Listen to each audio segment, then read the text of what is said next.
Hello दोस्तों, आप लोगों का फतह राजगीर में स्वागत है।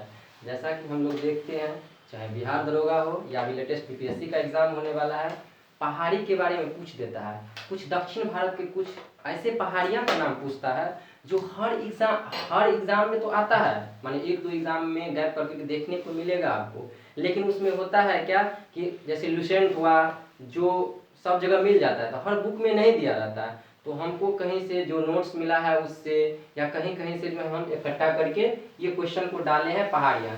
जैसे पूर्वोत्तर की कुछ पहाड़ियाँ हैं और कुछ दक्षिण भारत की पहाड़ियाँ होती है, उसमें से अक्सर एग्जाम में क्वेश्चन पूछ लिया जाता है। तो उसको हम देखते हैं, आप लोग नोट करिएगा। और ये बीपीएससी का जो एग्जाम होने वाला है ना, बीपीएससी 67वीं बीपीएससी 68वीं का जो होने वाला है, तो उसमें ये हो सकता है कि आ जाए।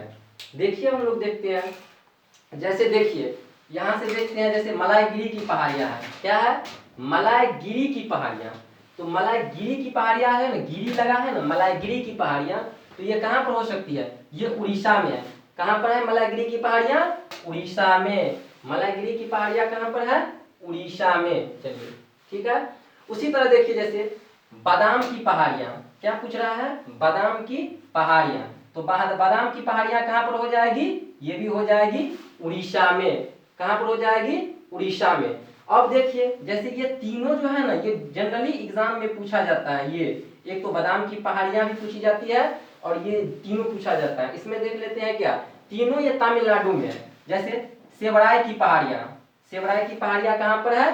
तमिलनाडु में। कहाँ पर है?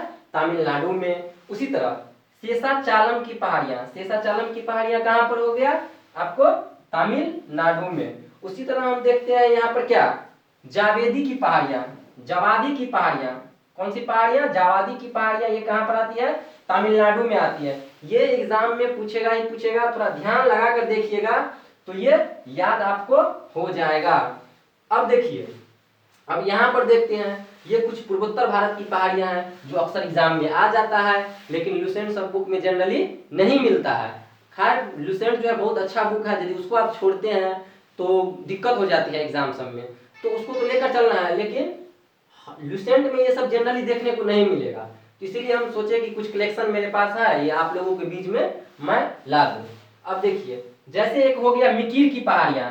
मिकिर की पहाड़ियाँ और उत्तरी रेंगमा की पहाड़ियाँ। मिकिर की पहाड़ियाँ और उत्तरी रेंगमा की पहाड़ियाँ। देखिए मिकिर में 3 गो अक्षर है, तो असम में भी 3 गो अक्षर है नाम में, तो ये कहाँ पर हो जाएगा? मिकिर की पहाड़ियाँ कहाँ पर हो जाएगी? असम में हो जाएगी। उसी तरह देखिए उत्तरी रेंगमा की पहाड़ियाँ। ये उत्तरी रेंगमा की पहाड़ियाँ कहाँ पर है? आसाम में है। अब देखते हैं अपना लोग बैरेल की पहाड़ियाँ। बैरेल की पहाड़ियाँ। बैरेल की पहाड़ियाँ नहीं, बैरेल कुछ गेलन से रिलेटेड जो कुछ मात्रक जो आता है। उसी तरह देखिए बैरेल में भर भर के ले जाएगा यदि आपके पास मनी है तो बैरेल की पहाड़ियाँ कहाँ पर है? मणिपुर में है। उसी के बाद अब देखिए आप लुसाई की पहाड़ियाँ। ये बार बार पूछता है, जानते हैं ना भाई, ये लुसाई की पहाड़ियाँ को ही क्या कहा जाता है? लुसाई की पहाड़ियाँ को ही कहा जाता है क्या? तो आपको इसको कहा जाता है blue mountain. Blue mountain, blue mountain इसी को कहा जाता है।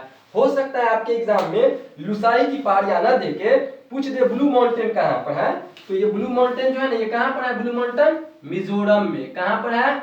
मिजोरम में। ब्लू माउंटेन कहाँ पर है? मिजोरम में है। ठीक है। अब उसी तरह हम देख लेते हैं लुसाई की पहाड़ियां बोले या ब्लू माउंटेन, इसी को कहा जाता है, ब्लू माउंटेन के नाम से भी जाना जाता है। अब देखिए एक आता है मीरी की पहाड़ियां।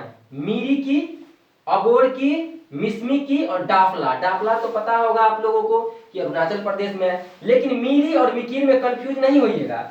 इसको याद रखना है कैसे, मीरी में, मिकिर में 3 गो अक्षर, तो ये असम के पास चला जाएगा 3 गो अक्षर के पास, और बच गया मीरी, तो मीरी हो जाएगा कहाँ पर? अरुणाचल प्रदेश। अ से अबोर, अ से अरुणाचल प्रदेश। मिसरी भी कहाँ पर हो जाएगा? अरुणाचल प्रदेश। और डाफला तो सबको पता होगा, डाफला है अरुणाचल प्रदेश में। चलिए अब कुछ ये क्वेश्चन देखते हैं, इसमें से भी जनरली जो है पूछ दिया जाता है।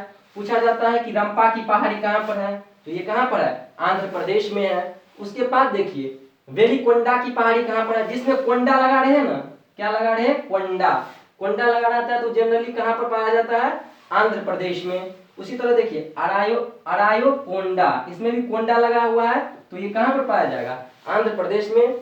चलिए आज यहीं तक, और जो है कल जो है फिर देखा जाएगा कि जो भारत से बाहर जो कुछ पहाड़ियां है, जिसमें कहीं पर चाइना दे दिया जाता है, कहीं पर नेपाल दे दिया जाता है, तो हम लोग चाहते हैं किसी बुक में देखते हैं कि चाइना है, किसी बुक में नेपाल है, तो कहीं और कोनो बुक में देखते हैं, तो वो हम एनसीईआरटी में जो दिया गया है स्थिति, जैसे मकालू हो गया, इस सब का जो स्थिति दिया हुआ है, ओरिजिनल स्थिति है, जो आंसर माना जाता है, उसके बारे में जो हम कल पूरे पहाड़ी को लिख देंगे, और एनसीईआरटी जो फ्लो करती है कि इसकी स्थिति कहाँ पर है, उसके अनुसार आपको हम बता देंगे। चलिए धन्यवाद।